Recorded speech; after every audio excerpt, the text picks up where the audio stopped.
painkiller. I kid you not, methadone is not a painkiller. And when you've been on methadone a long time, it has actually a reverse effect. You tend to feel more pain. It definitely, my husband currently, he's now got a brain injury, but he had sepsis. He ended up having his Achilles tendon removed, has a huge wound in the back of his leg. I'm currently doing a lot of the dressings. And we were talking about pain relief, morphine and stuff, and doctors were saying, but he's on methadone. He was on 90 milligrams, but he's on methadone. It's not a painkiller. You don't remove an Achilles tendon and not give someone something other than methadone. But so yeah, pain is.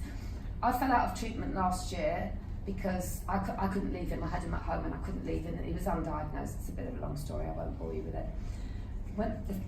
5 years previously, I'd finished my treatment. I was with Jamal and Phil, and I'd finished treatment. I was in clinic.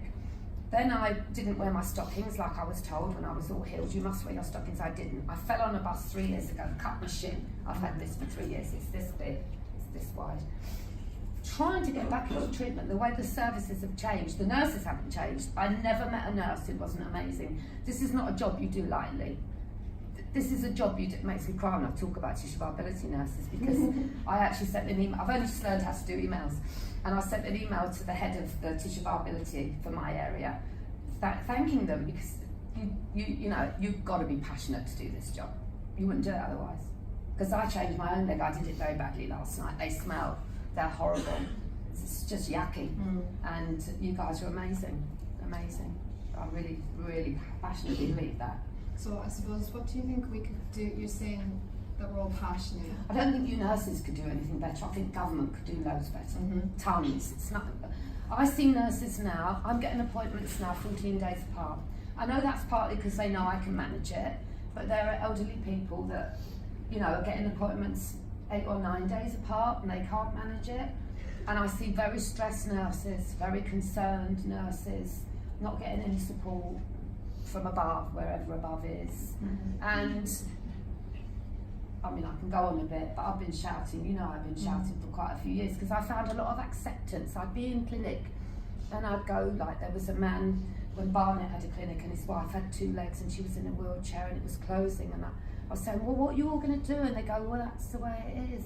No, it doesn't have to be the way it is. Someone's got to shout, you know, that's, and I mean, I know you wanted to ask me questions, takes me into the Legs Matter, where I feel like I got heard and I got invited to kind of be a part of that.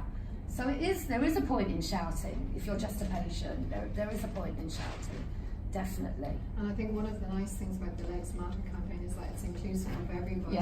And Lorna and I feel very passionate about actually saying that anybody can get a leg ulcer, and we need to include everybody. Also with me, I mean, you wouldn't look at me and think I'd had a relationship with heroin my whole life. You probably just wouldn't. You're probably surprised, you know. And I was a good teacher. I was a really good teacher, and I know I might have been a better teacher had I not. And I've had years when I've not used.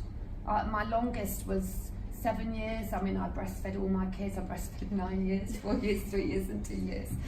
Didn't use when I was pregnant, but then I've had years where I have used, periods where I've gone back to it. Recently, a few weeks ago, Kate knows this, I bought some and I used once, because, you know, with a lot of heroin addicts, some people talk about needle fixation, some people believe needle fixation doesn't exist. It does. I don't want to launch into a thing about addiction, but for me it was very much about hurting myself, I think, because I felt guilty about what happened to me when I was little. I don't really know, but I mean, drugs and alcohol and whatever can affect anybody, and you all know that, we all know that, you know, and it's being accepting of people.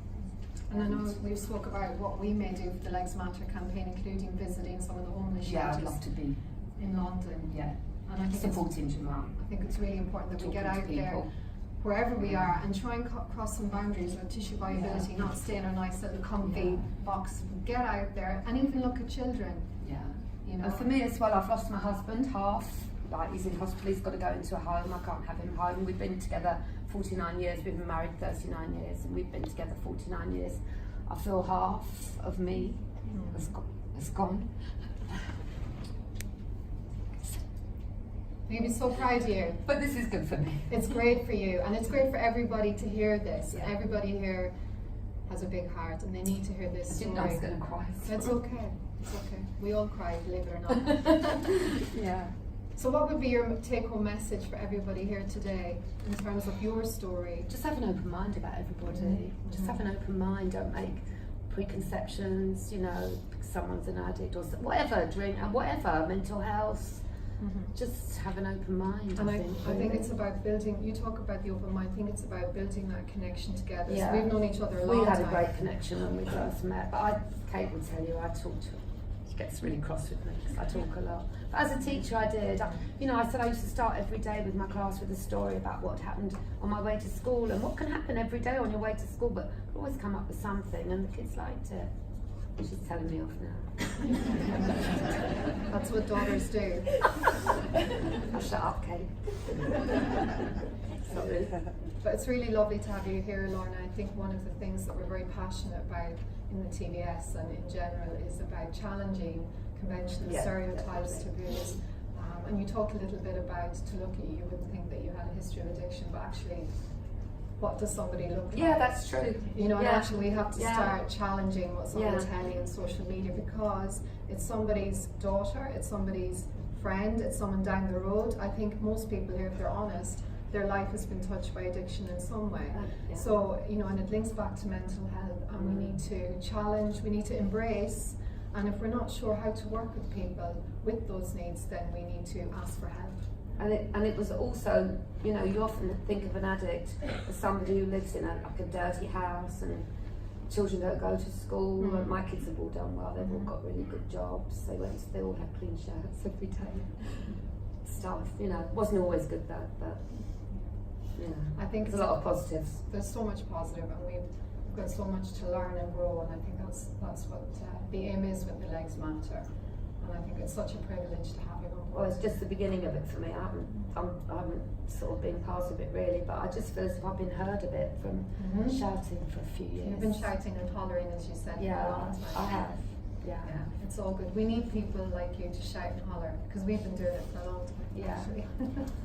So thank you from the bottom of my heart and from everybody. Thank you for having me. It's been a real treat for me.